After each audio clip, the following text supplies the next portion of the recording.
the Rio Grande Community for Spiritual Living. That's our name we're trying out right now. I guess you're going to get to vote on it later as to what we actually settle on as to what our proper name is. So I'm Nancy Bowers. I am a spiritual practitioner here at the center, and I will be leading you in this burning bowl ceremony tonight.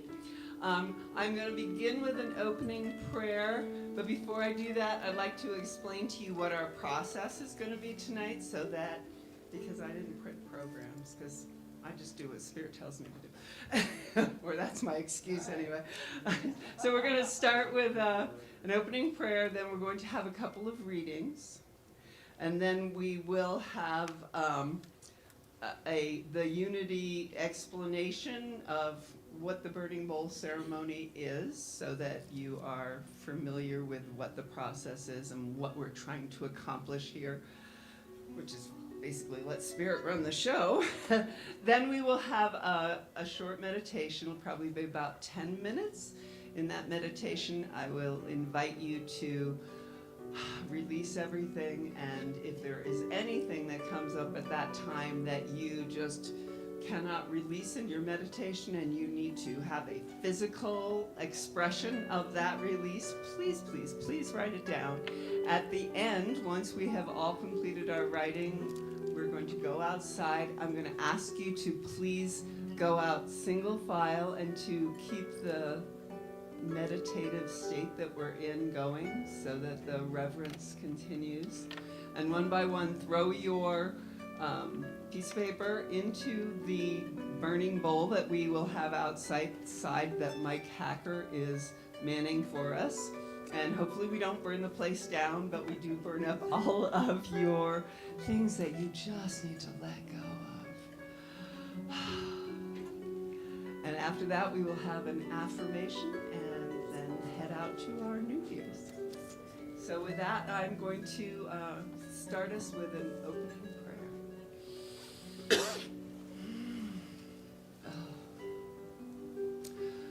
So how good it is to settle into Spirit, to drop into that place where everything is peace, where everything is exactly as it should be. It's exactly as it is. And I know in this moment, as I remember the truth of who and what Spirit is, I remember that goodness, that love, that peace, that joy, that support, all of those beautiful, beautiful qualities of Spirit, they are the truth of who I am. I am that love. I am that joy. I am that connection.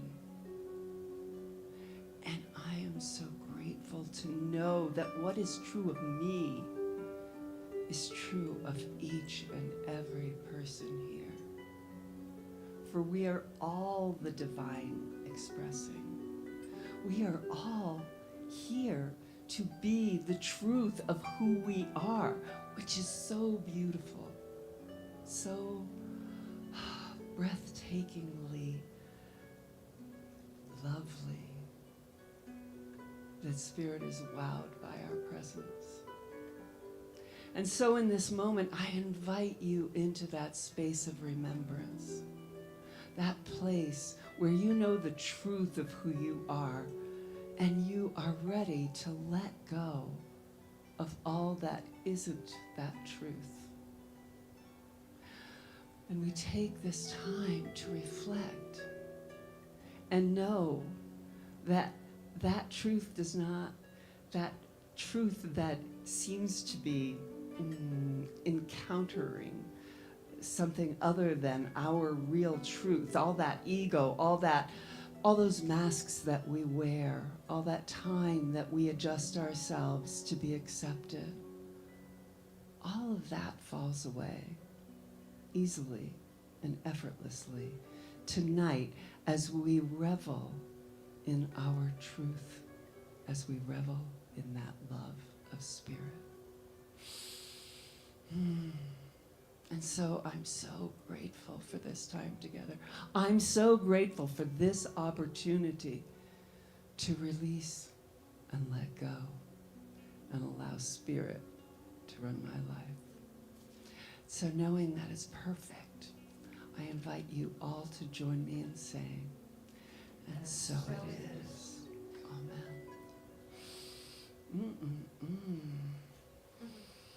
So I have a couple readings about letting go. The first one is from Michael Singer, The Untethered Soul, The Journey Beyond Yourself.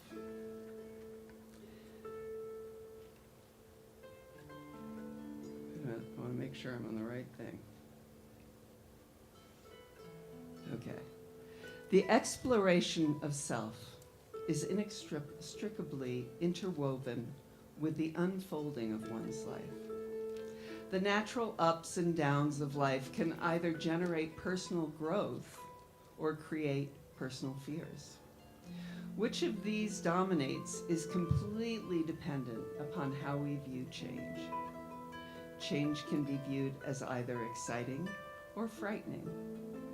But regardless of how we view it, we must all face the fact that change is the very nature of life. If you have a lot of fear, you won't like change. You'll try to create a world around you that is predictable, controllable, and definable. You'll try to create a world that doesn't stimulate your fears. Fear doesn't want to feel itself. It's actually afraid of itself. So you utilize the mind in an attempt to manipulate life for the purpose of not feeling fear. People don't understand that fear is a thing. It's just another object in the universe that you are capable of experiencing. You can do one of two things with fear. You can recognize that you have it and work to release it, or you can keep it and try to hide from it. Because people don't deal with fear objectively, they don't understand it. They end up keeping their fear and trying to prevent things from happening that would stimulate it. They go through life attempting to create safety and control by defining how they need life to be in order to be okay. This is how the world becomes frightening. This may not sound frightening. It may sound safe, but it's not. If you do this, the world truly becomes threatening. Life becomes a me against it situation. When you have fear, insecurity, or weakness inside of you, and you attempt to keep it from being stimulated, there will inevitably be events and changes in life that challenge your efforts. Because you resist these changes, you feel that you are struggling with life. You feel like this person is not behaving the way they should, and this event is not unfolding the way you want. You see situations that happened in the past as disturbing, and you see things down the road as potential problems. Your definition of desirable and undesirable, as well as good and bad, all come about because you have defined how things need to be in order for you to be okay. We all know that we're doing this, but nobody questions it. We think we're supposed to figure out how life should be and then make it that way. Only someone who looks deeper and questions why we need the events of life to be a particular way will question this assumption. How did we come up with the notion that life is not okay just the way it is, or that it won't be okay the way it will be? Who said that life naturally unfolds, the way life naturally unfolds is not all right? The answer is, fear says so. The part of you inside that's not okay with itself can't face the natural unfolding of life because it's not under your control. If life unfolds in a way that stimulates your inner problems, then, by definition, it's not okay. It's really very simple. That which doesn't disturb you is okay, and that which does disturb you is not. We define the entire scope of our outer experience based on our inner problems. If you want to grow spiritually, you have to change that. If you truly want to grow spiritually, you realize that keeping your stuff is keeping you trapped. Eventually, you'll want out at any cost. You will then realize that life is actually trying to help you. Life is surrounding you with people and situations that stimulate growth. And you don't have to decide who's right or wrong. You don't have to worry about other people's issues. You only have to be willing to open your heart in the face of anything and everything and permit the purification process to take place. When you do this, the first thing you'll see is that situations will unfold that hit your stuff. But in truth, that's exactly what's been happening your entire life. The only difference is that now you see it as a good thing because it's an opportunity to let go.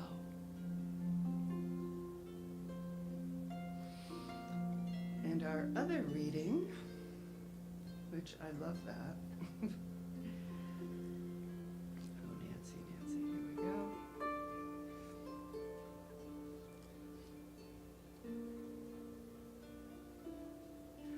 Letting go is not a euphemism, I can't even say that word, for stamping out craving by other means. As with anguish, letting go begins with understanding, a calm and clear acceptance of what is happening, while craving, the second truth, may be the origin of or cause of anguish. Oh, this is Buddhism Without Belief, by the way. I forgot to introduce it. It's Buddhism Without Belief by Stephen Batchelor. So while craving, the second truth, may be the origin or cause of anguish, the first truth, this does not mean that they are two separate things, any more than the sprout is separate from the daffodil that emerges from it. Just as craving crystallizes into anguish, so does understanding flower into letting go. Letting go of a craving is not rejecting it, but allowing it to be itself, a contingent state of mind that once arisen will pass away.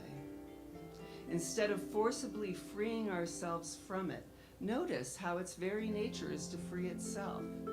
To let go is like releasing a snake that you've been clutching in your hand. By identifying with a craving, I want this, I don't want that, you tighten the clutch and intensify its resistance.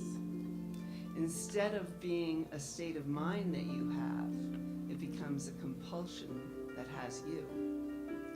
As with understanding anguish, the challenge in letting go of craving is to act before habitual reaction incapacitates us. By letting go of craving, it will eventually cease. This cessation allows us to realize, if only momentarily, the freedom, openness, and ease of the central path, which is, of course, referring to Buddhism. All right. So hopefully that gave you a little food for thought. And now I'm going to take you through what it is that they go over in unity when they do this burning bowl ceremonies, in recognition of the fact that we have unity here with us now. So for centuries, the indigenous groups used to smoke as a symbol of their thoughts and prayers rising up to the Great Spirit. Engaged couples have also released the past in a burning bowl before taking their vows. Whatever the circumstance, the purpose of the ceremony is to shift consciousness. It's about becoming still, naming what you want to release and letting it go. When we let go and let God, we experience freedom. Letting go opens us to the power of inspiration, insight, wisdom, and love. Write what you no longer want to hold on to. How does the burning bowl ritual work? You start by bringing to mind what it is you need to release. The feelings come to you. Then on a piece of paper, write down your release.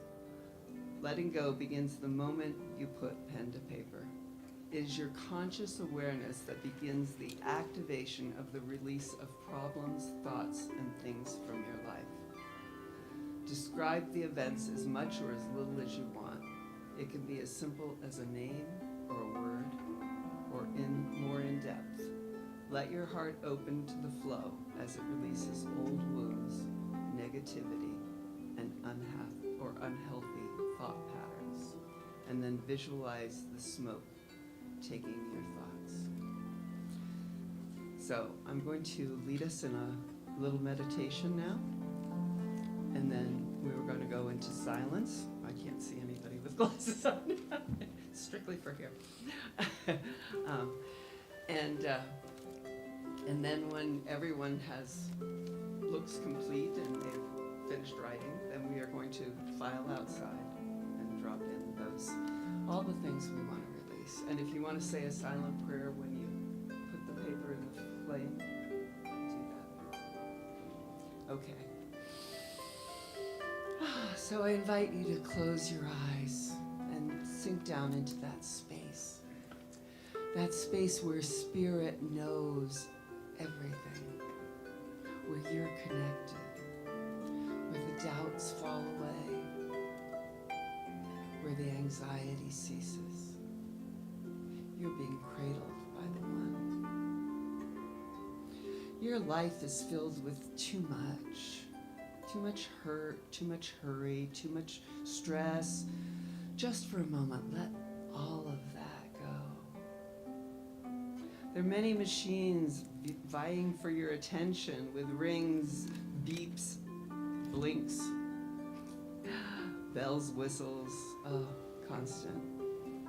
Just for a moment, let go of them. Realize they'll be there when you're done. Your body may have had too much caffeine, too much anxiety, too much that you sense that you're moving. This is the moment to let all that go. To drop in that place of stillness. That place where your heart knows what it is that you need. That place where the truth of who you are echoes out and overwhelms any doubts. So in this moment, I just invite you into that space to release all that you no longer need, all that no longer serves you. Take that time, and if there's something that you need to write down to burn it up, take this time to write it down.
finish visiting with anyone you've been visiting with.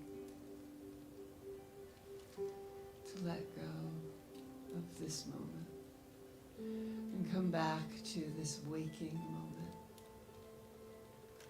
where we're going to file out into the night and release all that we need to release into the fire. But I'm going to give everybody a couple of minutes to make sure that everybody's got everything written down that they need. And when I see no more wrestling in the room, we'll call it time.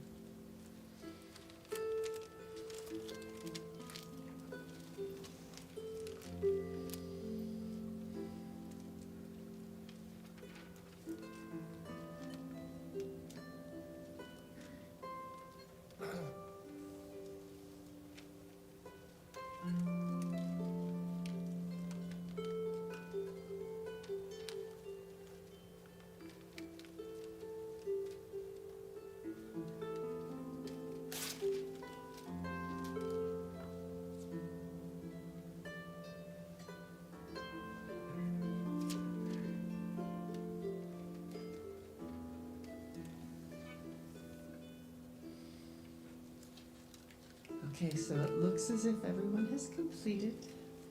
And so I'm going to ask you to get up and silently file outside.